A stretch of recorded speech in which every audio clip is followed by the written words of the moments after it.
Twisted Colossus is the Rocky Mountain Construction hybrid coaster at Six Flags Magic Mountain, and it is my personal favorite ride at this California megapark. This R.M.C. has the usual ejector airtime and inversions the company is known for, but it also has a unique gimmick. This is a rare Quasi Mobius coaster, which means riders experience the course twice, and it is possible to duel the other train, but it is operation dependent. More often than not, the dispatches are not fast enough for the trains to properly duel.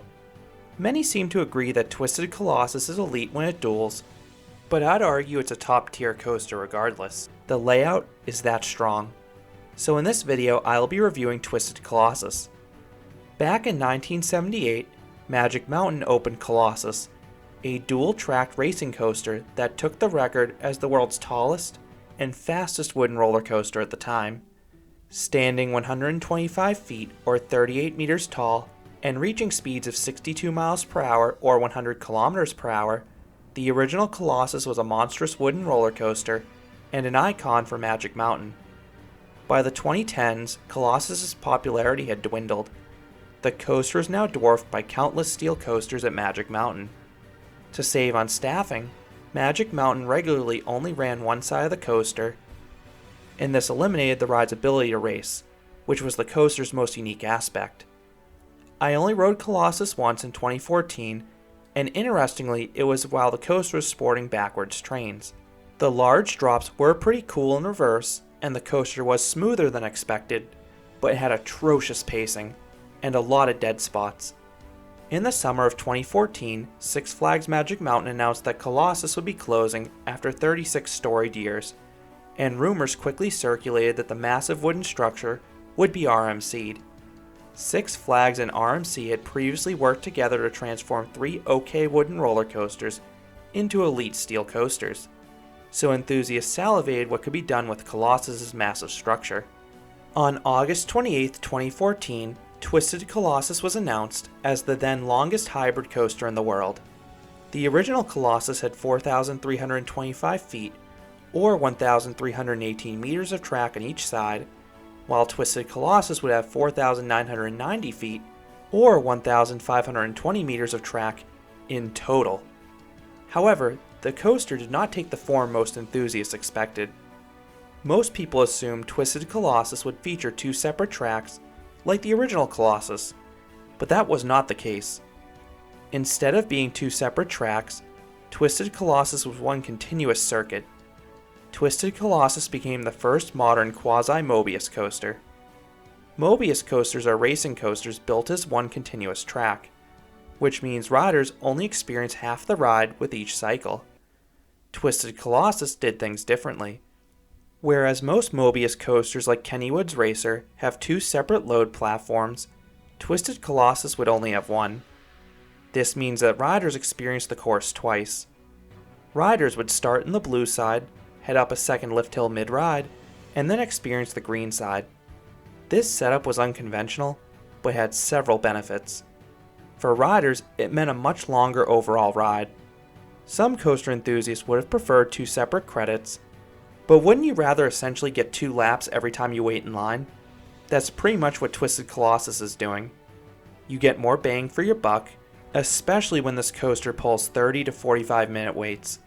And on that note, if you want to marathon this coaster, head there first thing in the morning, and you can usually ride several times with no line. The other benefit for the park was that only having one load platform meant it was easier to staff. There was only one load platform, so it was always possible to get a duel on any given day, assuming the ride operated fast enough. In order for Twisted Colossus to duel, trains need to be dispatched quickly. The train ascending the second lift hill will not stop. The train ascending that lift hill does go extremely slowly though, to help facilitate a duel, while the first lift hill travels at a more regular speed. I wish Twisted Colossus would either stop on the lift hill, or that there was a block break before that lift hill to guarantee a duel. Magic Mountain learned from this issue on their new for 2020 West Coast racers by adding the pit stop feature before the second lap to guarantee a duel. So why doesn't Twisted Colossus dispatch fast enough? There are 2 main reasons. 1. Park guests. Twisted Colossus allows riders to bring their bags and loose articles with them into the queue line. So before riders fasten their seatbelts, they need to drop their bags in the cubbies on the unload side of the platform. And the trains also feature pouches for guests to store their smaller items such as cell phones. Employees cannot start checking restraints until guests are seated, so if riders have zero urgency to store their belongings, you have no shot at a duel.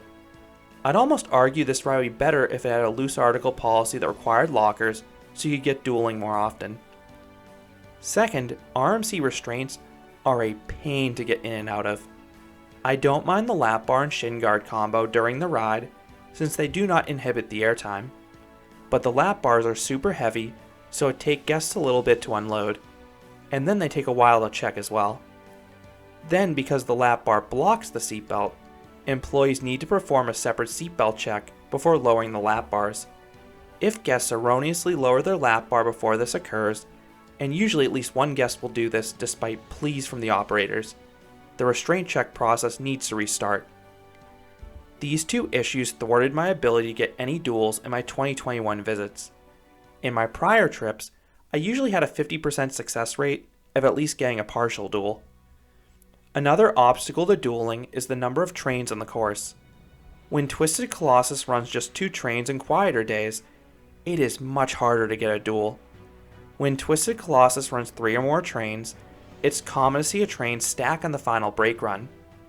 This is the ideal scenario if you want a duel, because it maximizes the amount of time that guests and the ride crew have to get that next train out.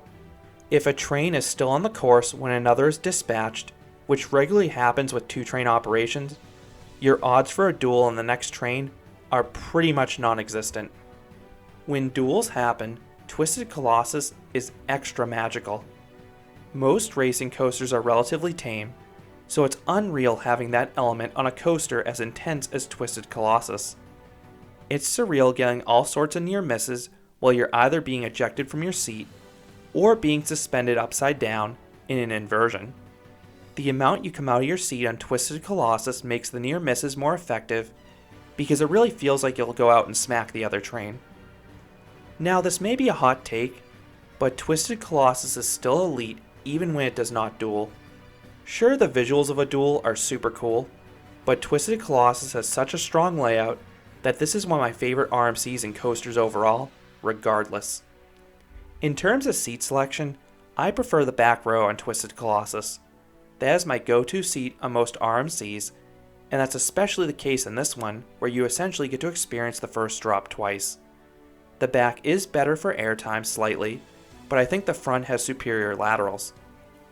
Once dispatched, you slowly roll out of the station and start the blue lap. Before the lift hill, you hit some drive tires that quickly accelerate the train. And it sort of feels like a launch because it definitely gives the train a noticeable speed boost. Twisted Colossus then coasts over 5 tiny bunny hills. None of these will give any airtime, but there are 2 off-axis hills that offer some laterals from their abruptness. Twisted Colossus then ascends the 121-foot or 37-meter tall lift hill. Interestingly, this hill is 4 feet shorter than the original Colossus. This is one of only 2 RMC hybrid conversions, along with Medusa Steel Coaster, that got shorter.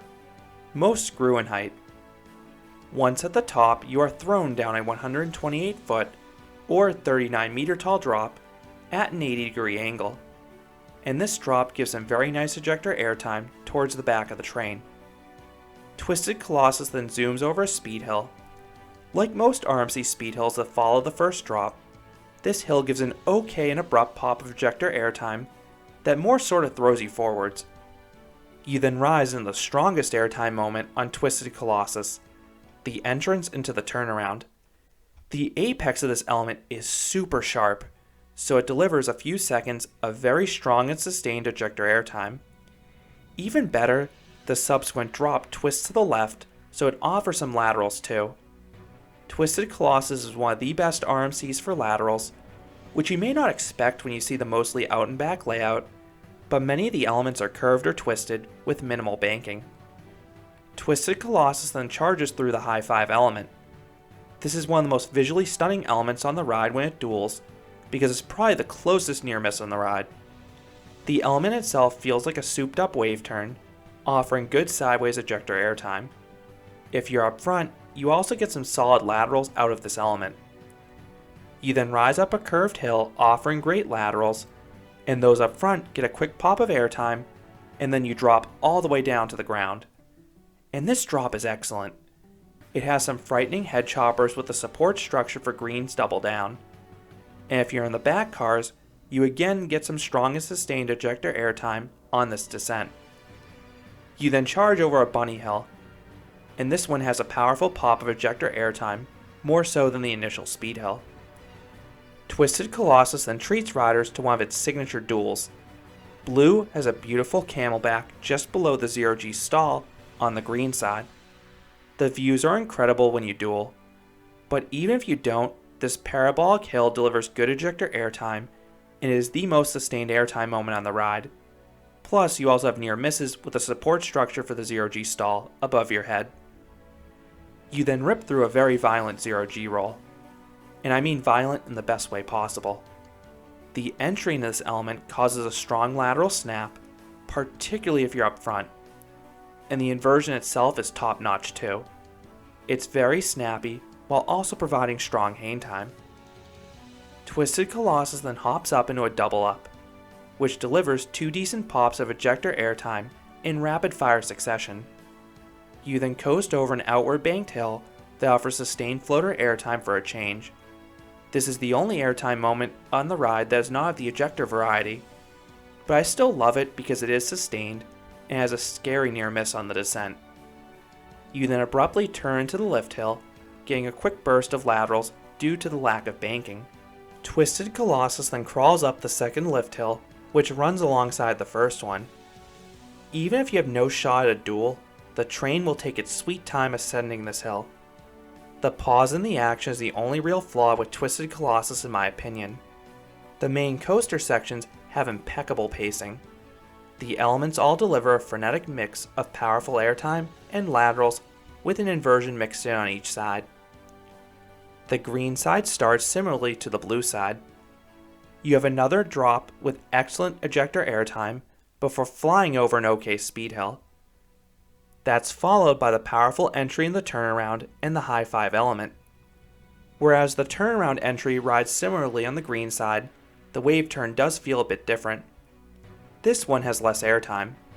Instead, this one compensates with stronger laterals as its placement necessitates much snappier transitions into and out of it. Now this is where the green side starts differing from the blue side. You then navigate this twisting double down to return to the ground. This hill delivers back-to-back pops of ejector airtime. The second one in the double down is particularly sweet because it's paired with some really nice laterals. Twisted Colossus then navigates the aforementioned 0G stall. The hang time on this element is just heavenly, especially when paired with the near misses of the support structure and opposing train. If you're up front, you're really snapped into this element. Conversely, those in the back are really whipped out of the inversion.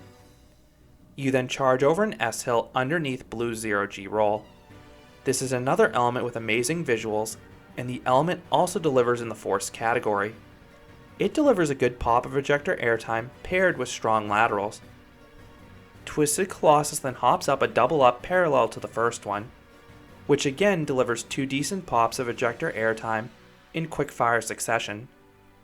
You then sharply ascend into a tiny bunny hill high above the ground, getting one last pop of airtime combined with laterals. You then hit the brake run and slowly coast back into the station, ending your ride. If you look at the laps individually, each one would arguably be a top 20 or 25 steel coaster. I have a slight preference for the blue side because the airtime is superior, but both halves are strong. When you combine these two halves together, you ultimately get a top 10 steel coaster. That is why I am giving Twisted Colossus a perfect 10 out of 10. This is one of R.M.C's best creations. As long as the intermission in the lift hill does not bother you, this ride's pacing is flawless. There is zero dead space in the main layout. Every element launches riders from their seats, and roughly half of them will also throw you laterally as well. Getting this much quality prime ride time is what makes Twisted Colossus special for me. The coaster is obviously even better when it duels, but it's not something I bank on due to the operational difficulties I've touched on. Twisted Colossus is a near perfect ride to me even when it doesn't duel, and a dueling ride is just gravy. So those are my thoughts on Twisted Colossus, the R.M.C. hybrid coaster at Six Flags Magic Mountain. What are your thoughts on this dueling coaster?